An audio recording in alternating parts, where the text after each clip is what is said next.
বর্ষাকালে বাইক প্রচুর পরিমাণে নোংরা হয়। বাইক যদি এরকম নোংরা অবস্থায় বেশি দিন রাখা হয় সেক্ষেত্রে বাইকে জং চলে আসার একটা সম্ভাবনা থাকে। অল্প খরচে আমি আমার বাইকটা কিভাবে জংমুক্ত রাখি আজকে আপনাদের সেটাই দেখাবো। প্রথমে বাইকটা ভালোভাবে ধুয়ে নেওয়া লাগবে। আর এই ধোয়ার কাজে আমি সাধারণত ব্যবহার করি শ্যাম্পু আর সার্ফ এক্সেল। বাইকের প্লাস্টিকের যে অংশটা আছে সেইখানে শ্যাম্পু দিয়ে পরিষ্কার করলে ভালো হয়।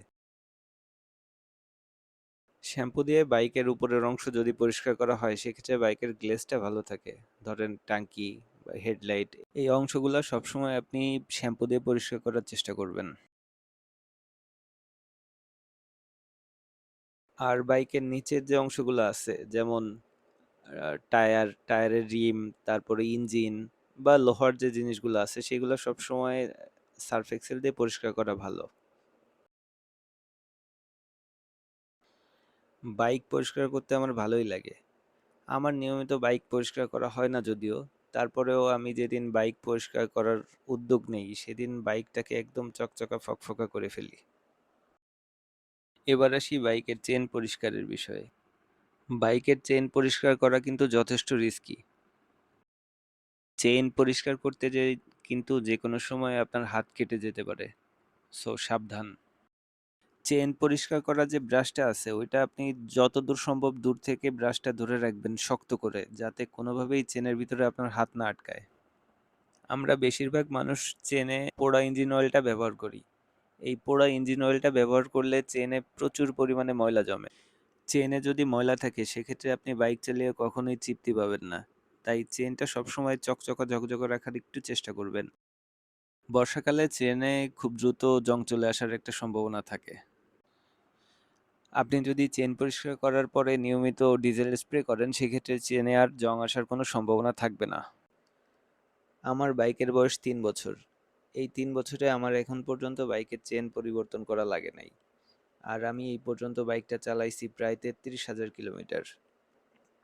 যাই হোক, এরপরে বাইকটা শুকানোর জন্য একটু রোদে দিয়ে আসবো।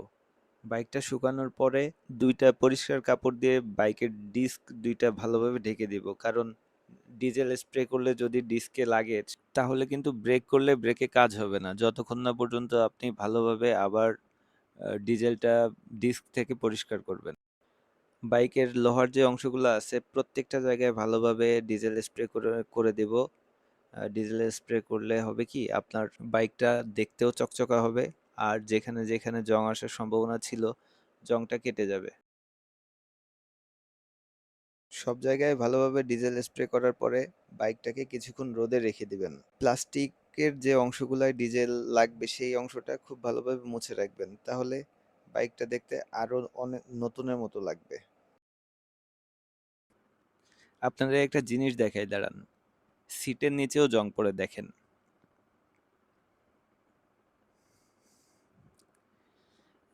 যেখানে যেখানে জং পড়ছে সেইখানে সেইখানে স্প্রে করে দিব, তাহলে জং আসার সম্ভাবনা তো থাকবেই না, আর যে জংটা পড়ছে ওইটা কেটেও যাবে। এই হচ্ছে বাইকের ফাইনাল লুক। কেমন লাগলো কমেন্ট করে জানাবেন।